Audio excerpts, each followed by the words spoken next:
مم. عجينة الصابلي ولا أروع، فبواحد المكون عجيب غريب سري. فأكيد هذا الفيديو فيه كامل تفاصيل الصابلي. عارفة بلي كامل تعرفوا تخدموا الصابلي، بصح هذه العجينة راح تعتمديها، راني نقول لك رايحة تعتمديها. فمعليك انك تكملي الفيديو للأخير، كتبي لي تعليق مليح وديري الجيم، وراح نعطيك كامل تفاصيل الصابلي باش ما يتشقق لكش الصابلي وطريقة الطهي تاعو، واكيد المكون اللي كنت نقول لكم عليه. شوفي راني نقرب لك في الصورة باه تتأكدي، لانه راح نرد على التعليقات. هذا الفيديو او كنت درت صابلي من قبل وقريت التعليقات تاعكم، فراح نجاوب على التعليقات كاملة في هذا الفيديو. ما عليك انك تكملي الفيديو للاخير ودعميني. شوفي وارواحي ارواحي ارواحي. ف وش عندنا هنا يعني وش عندنا هاد العلبة تاع المارغرين وزن 250. انا راح ندي نصف العلبة 125 غرام مارغرين. شوفوا يا البنات هذه المارغرين راها مش بحرارة الغرفة، شوفوها شوية باردة. ديروا 2 مقارف تاع سكر كلاصي ماهمش معمرين، ماهمش معمرين ياسر يعني بومبي. ديري 2 مقارف صغار تاع لافاني كما قلت لكم، سكر كلاصي مقرف 2 مقارف كبار تاع سكر ناعم.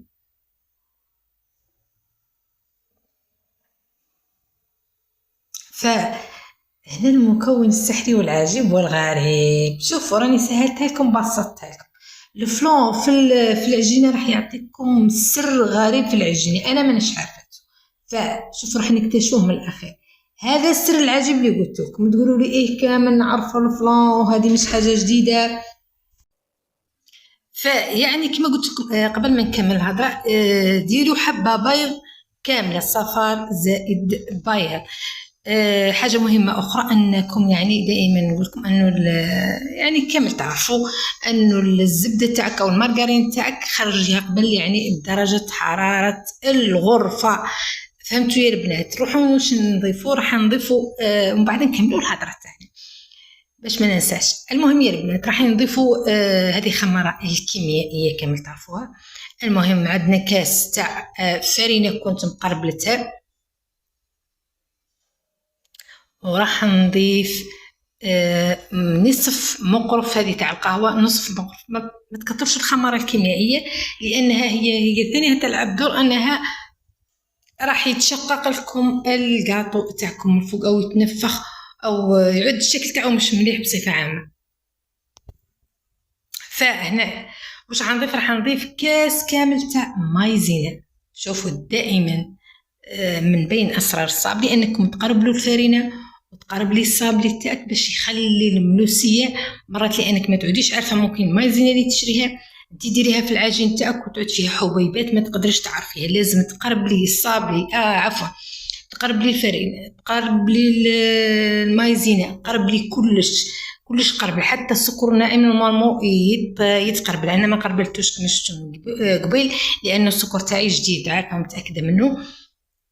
كملي كاس كامل تاع المايزينا ورايحين نكمل لكم يا البنات. شوفوا المقرف هذيك تاع قولوا لي يا ربي تاع الفلون راح تعطي مش ذوق برك، راح تعطيكم واحد الملوسيه للعجين تاعكم. هي المايزينا في الحقيقه هي اللي تعطينا الملوسيه هذيك، بصح الفلون ثاني يلعب دور. شوفوا ضفت مقرف تاع مايزينا. المهم راكي راح من بعد راني ما صورت لكم درت 2 مقارف.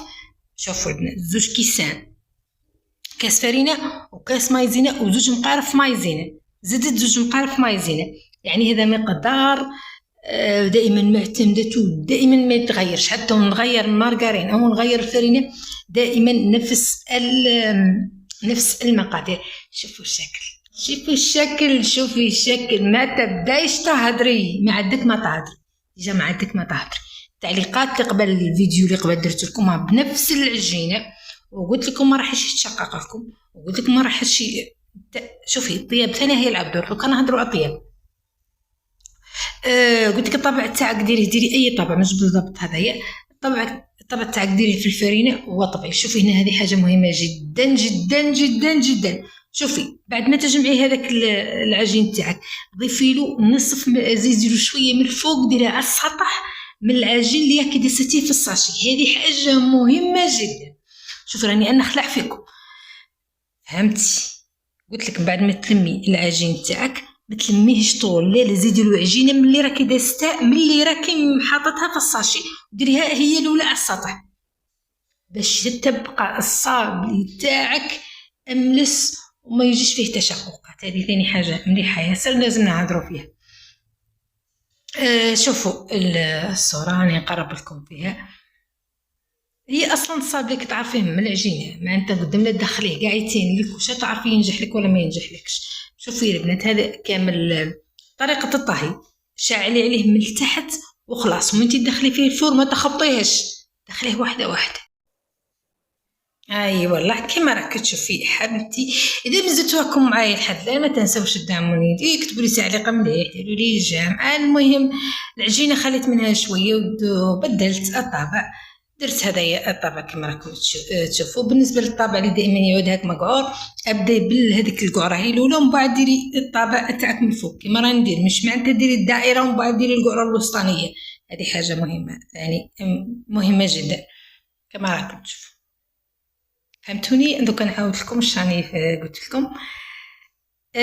قلت لك هذاك الطابع اللي عاده يعود هاك بهذا الشكل، دائما اي طابع فيه قعر هاك في الوسط ابداي بالقعر هذيك هي الاولى او القلب او اي شكل، ومن بعد ديري الدائره الفوقانيه عليه من فوق باش يخرج لك الشكل مسوي. راني نهضر عارفه روحي ما نسكتش. المهم بصح نشتي نفهمكم واحده واحده لانها قناه مصداقيه، قلت لكم اكثر من مره قناه مصداقيه. شوفوا هذاك العجين اللي بقى ديري عليه عجين واحد اخر يكون مصاشي، فهمتوا؟ لانه هذاك العجين اللي جملتيه ما تنساش بلي رانا كنا نضيفوا له في الفرينه كنعودوا نحلوا في العجينه، فكي نضيفوا له هذيك العجينه الفوقانيه هذيك اللي خليناها مصاشي من فوق تعطي له طراوه، فهمتوا؟ فاكيد مش راح يتشقق العجين تاعك، فهمتوا؟ بمعنى كل ما نزيدوا الفرينه راه رايح يتشقق، فهمتوا يا بنات؟ فاعتمدوا بالضبط على هذه التفاصيل اللي كامل تكلمت لكم عليها في الفيديو. حبيت نتكلم بجميع هذه التفاصيل لانه في الفيديو السابق اللي درت نفس العجينه لقيت تعليقات ياسر. المهم هذه شوفوا البنات، لصقت كل حبه مع خوتها بالكونفيتير او باي شيء عندك، ما تخافيش تلصقيه باي حاجه.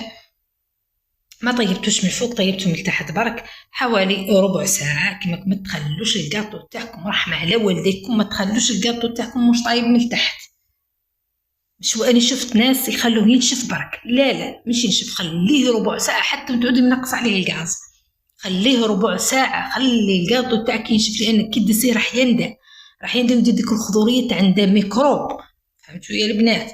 هذه وصفتنا لنهار اليوم، وهذا فيديو نهار اليوم. إذا كنتم معايا لحد الآن في هذه الدقائق ما قبل الأخيرة ماذا بكم تدعموني، ما تكونوش بخلاء، ما تكونوش شحيين، ما تكونوش أنانيين. اكتبي لي تعليق مليح وديري لي جام، ديري أي حاجة في خاطرك ديريها، دعموني، كبروا بالقناة، ربي يكبر بكم، وسلام.